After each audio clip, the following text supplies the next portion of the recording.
So hello guys, good morning. So welcome back to my YouTube channel. This is Utuboy Son.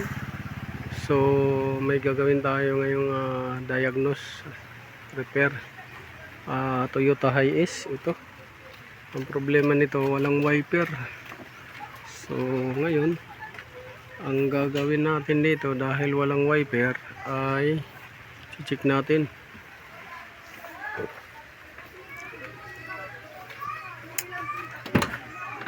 So dito guys, upon checking dito, mayroon dito fuse box dito sa ilalim. Yan, mayroon din doon fuse box sa kabila. Intact yung fuse at saka relay. So okay naman yung fuse at saka relay, walang problema. So chinik natin isa-isa ang fuse at saka relay. Doon sa kabila, check din isa-isa ang fuse at saka relay. At saka itong combination switch, ito okay naman. Pero pagdating dito sa motor, ayaw gumana ng motor. So may output siya pero ayaw gumana ng motor. So tinanggal na natin ang wiper. Ngayon pakita ko sa inyo.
So ito yung wiper guys, ito yung mechanism nya. Ang dahilan kung bakit ayaw gumana, stuck up yung mechanism nya, hindi gumagalaw itong mechanism. Ito, stuck up. So yan yung isang dahilan kung bakit ayaw gumana ng wiper. Ito matigas, hindi maka-move itong bracket nya, itong arm bracket nya. Tsaka doon sa kabila na arm bracket, ayaw din. So stuck up, isang dahilan yan. So pangalawa, ang dahilan itong motor. Ito. So ang dahilan nito guys ay nasunog. Kaya ayaw nang gumana. Ayan oh. Sobrang itim na nung magnetic wire niya sa loob oh. Magnetic wire niya sa loob, itim na itim na. Ayan oh. Sa rotor. Naapektuhan pa pati itong housing niya. Sa may carbon brush, nasunog din ng itim, sunog. So ayaw gumana dahil dyan. So ang nagiging dahilan nito guys, sa umpisa talaga, ang nagiging dahilan nito dahil kung laging maulan, ito siya mag-stack up to, itong shafting nya. So hindi gagalaw tong bracket na to, at doon hindi rin gagalaw. So ang tendency, mapipersa yung motor na aandar siya, pipilitin niya hanggang sa masunog siya. So ito yun ang nangyari, nasunog, hindi na ma-repair dahil puro sunog pati itong kabila.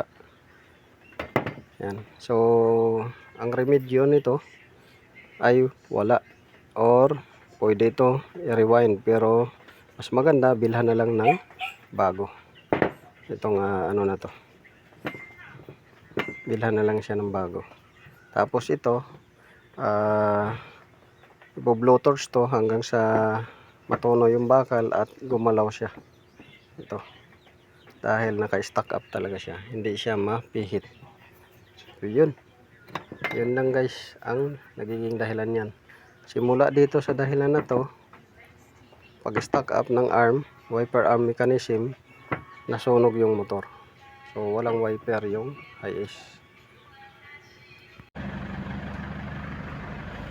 So hello guys, good morning.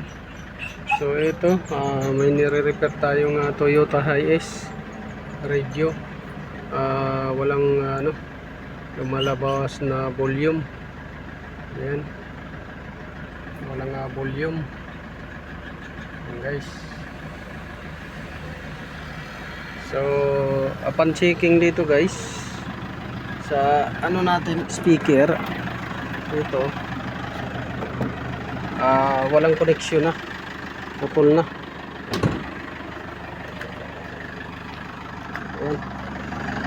Ayan o, ito yung connection niya ito sa ayan o, connection niya yan guys sa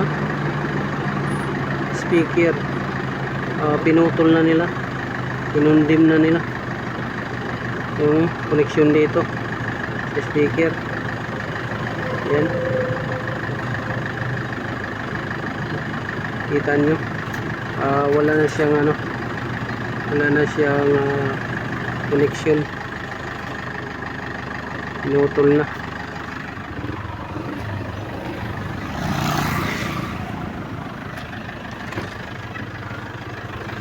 Tapos dito,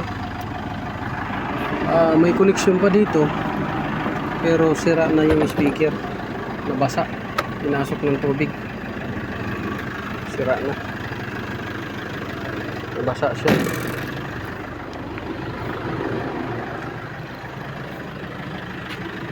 So tinignan natin dito ang radio sa loob.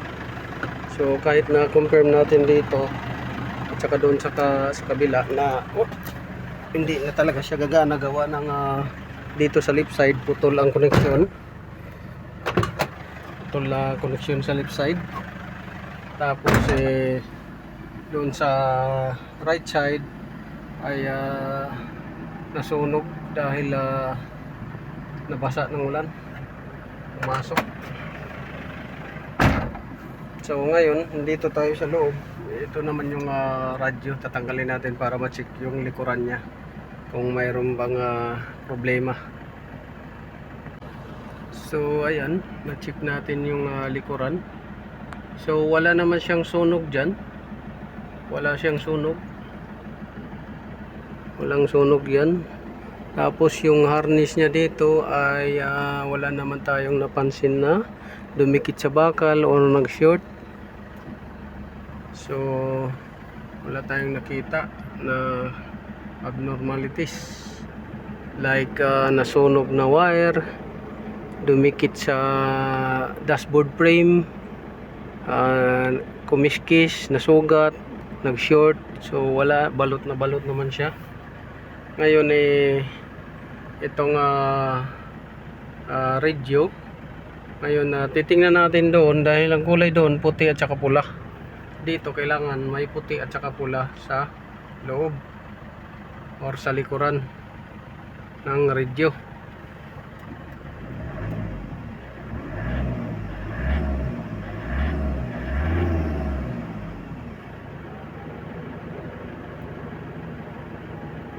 So yan yung so ito guys, kung nakikita ninyo yan, nakikita ninyo yan.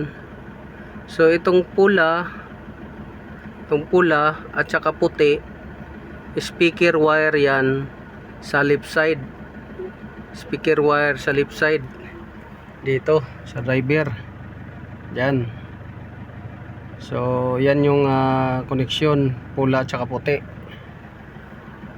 Tapos itong black tsaka yellow, yan, black tsaka yellow, doon naman yan sa kanan, doon.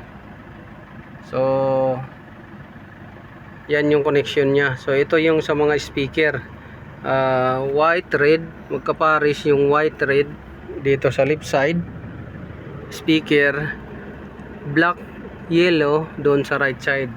So dito pinutol na nila, doon naman is nasunog dahil nabasa. So yan yung So ang magandang gawin dito, ay bilhan na lang bago ng speaker na sakto dyan. Tapos linyahan uli nito. Dito nakukuha, hindi na doon sa harness. So yan yung remedy na gagawin natin. So ayan, babalik na natin to. At may gagawin pa tayong isa, wiper washer, wiper blade motor. So yun, sana nakatulong to sa inyo. Pwede nito bypassan, galing na dito. Huwag na ninyong idaan doon sa harness, diretso na dito, pagapang na lang sa ilalim ng dashboard hanggang doon sa speaker. So yun, this is Otoboy Son.